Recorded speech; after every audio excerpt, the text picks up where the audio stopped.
a game. Eliminated. That each of you have unknowingly signed up for when checking in.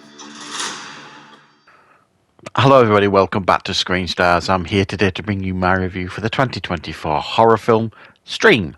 The film is directed by Michael Levy and it stars a long list of horror legends such as Jeffrey Combs, Daniel Harris, Dee Wallace, Tony Todd, Art the Clown himself, David Howard Thornton, and we have brief appearances from Tim Curry and Bill Moseley.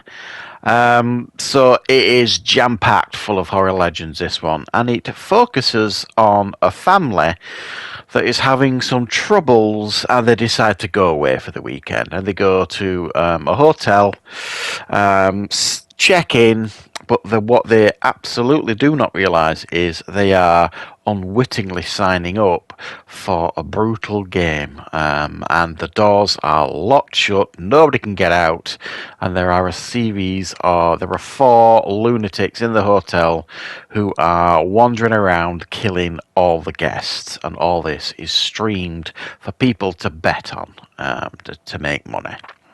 The head of this is Jeffrey Combs, and there is one family in particular with there's a husband, wife, and two children that are desperate to make it out alive. Right, what are my thoughts on Stream? Well, I first heard of this one. This was actually a few weeks ago. I was watching. It was actually an interview with David Howard Thornton, who plays Art the Clown.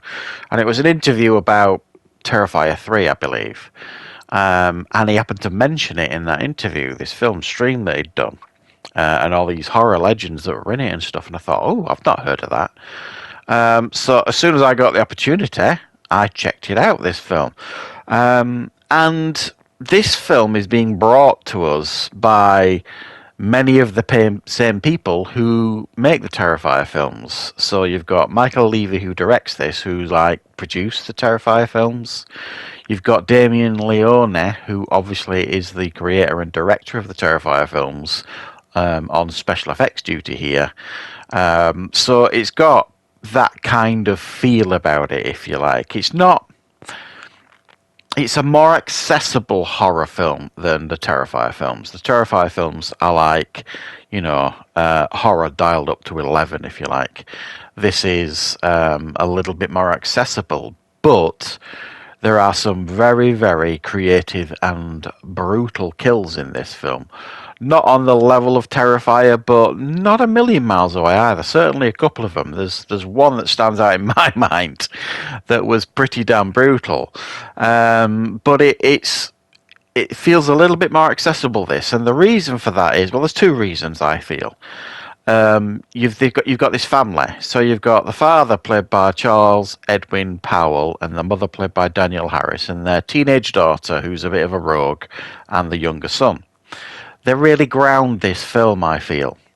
Apart from the daughter, she has this storyline of being this rebel teenager, and as soon as they get to the hotel, she starts flirting with these two French teenagers, and she kind of buggers off, sort of thing. And that storyline was dull as dishwater. The film didn't need it, and I certainly didn't feel, because it was only to set something up at the end of the film that they could have found a different way of doing that, I think.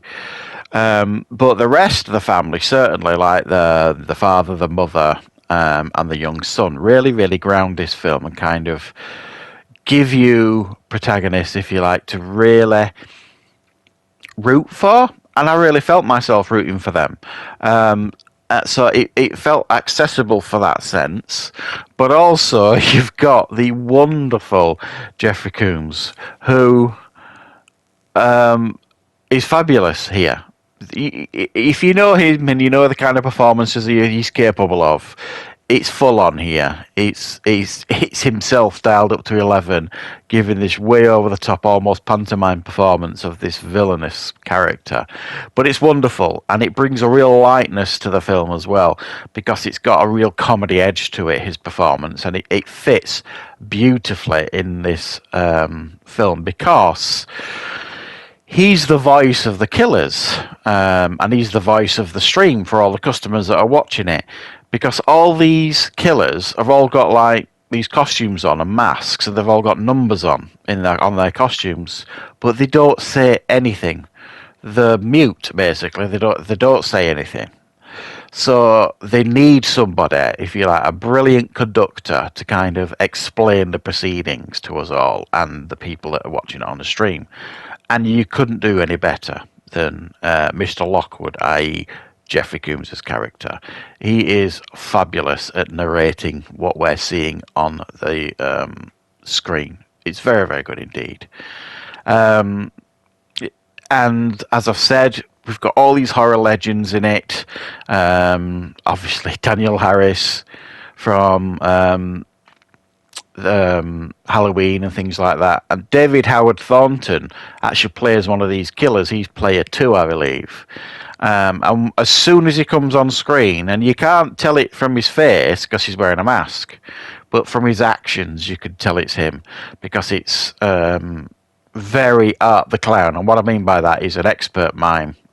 His physical performance without the clown is outstanding, and it jumps off the screen. His performance here as well. He's perfectly cast for a killer who doesn't say anything to kind of match the others, and he's very memorable here as one of the killers. And there's this other big muscly brute who's one of the killers that's quite memorable as well.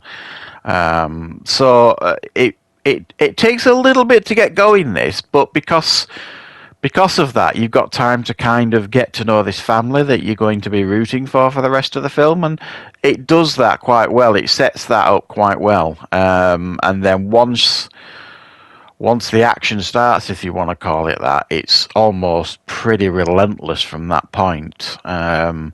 Trying to stay alive, trying to keep away from these killers within this hotel, and Jeffrey Combs like manically narrating everything for us all. So this actually surprised me a little bit. I've seen some reviews for this that aren't overly complimentary. I'm not saying this is horror film of the year or anything like that, but I found this wildly quite entertaining. I'm not going to lie. The concept is solid, even though we've seen it before, this kind of thing. It works quite well. It's got a solid team behind it making it. The special effects are top notch, as you'd expect from Damien Leone. The kills are brutal. It's violent. It's at times funny. It's got a little bit of everything for horror fans out there. So while you could argue it's a tad predictable here and there, there's a portrayal that takes place that you can, spot a mile away, things like that. It doesn't detract massively from what is a very well made and quite fun to watch horror film. So yeah, I quite enjoyed this. I found it quite entertaining. So let me know, guys, if you've seen this one. Let me know in the comments your thoughts on it, and I will of course be back with plenty more reviews and content on the channel very, very soon.